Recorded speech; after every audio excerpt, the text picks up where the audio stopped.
I'm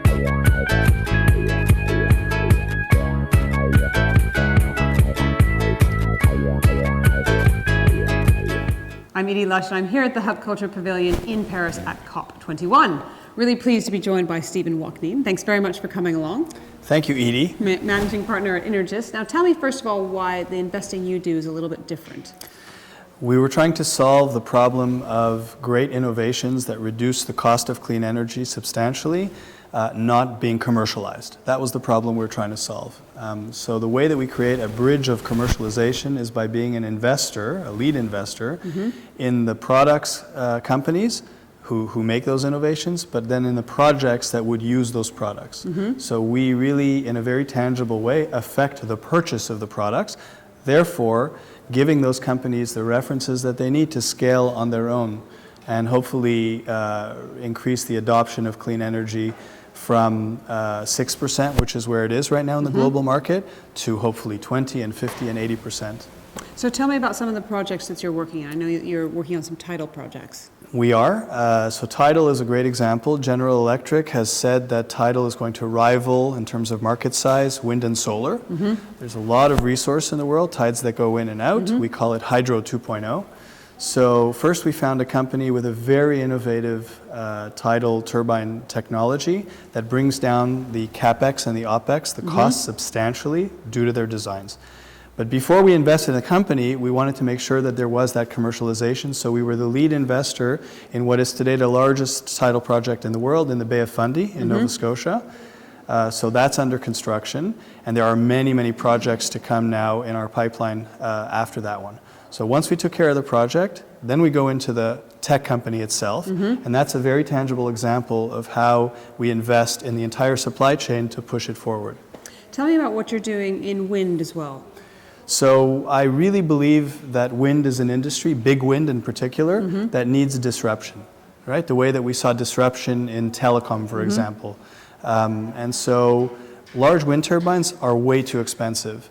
And at the price you can sell wind power, which is much lower, when you have to pay this much for your wind turbines, you can't make any profit as a project developer. So that's when we get in trouble asking for government subsidies to make up the difference.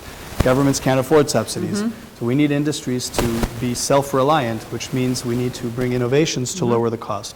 We have an Estonian company called Goliath Wind who can make a 3.3 megawatt wind turbine for half the price of what some of the big wind turbine makers can do. They've innovated on the magnets, on the modularity. The entire turbine can be manufactured locally wherever the project is.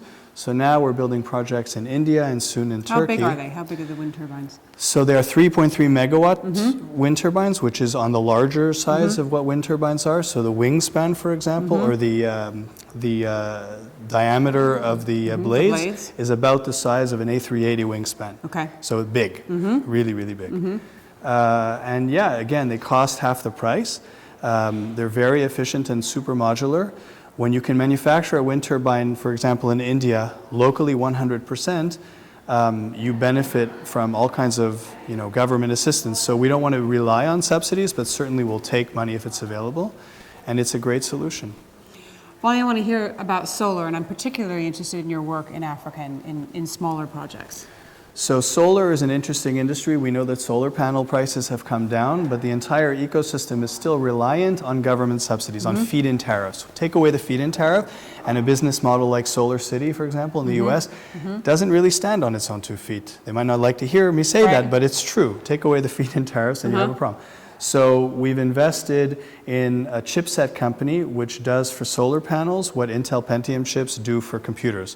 We've invested, or in the process actually of investing, in a smart grid company which takes solar, utility grade solar, and makes it about 30% more efficient. So we're trying to affect the entire solar supply chain to make it more efficient. In Africa, we're implementing it via an off-grid solar technology called the iCabin, made by a Canadian company called AESP Green Energy. It's a very simple concept. We take very simple and cheap and easy to deploy cabins. They kind of look like portable toilets, porta potties, and they have solar panels on top. And they're like little mini shops. Inside they have batteries, and Africans will show up and they will pay with mobile money because they don't have a plug at home, but they have a cell phone. An old cell phone, but a cell phone.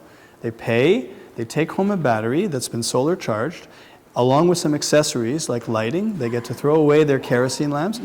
They have little radios, little television sets, and it really brings the 600 million off-grid people in Africa into the fold, into the community.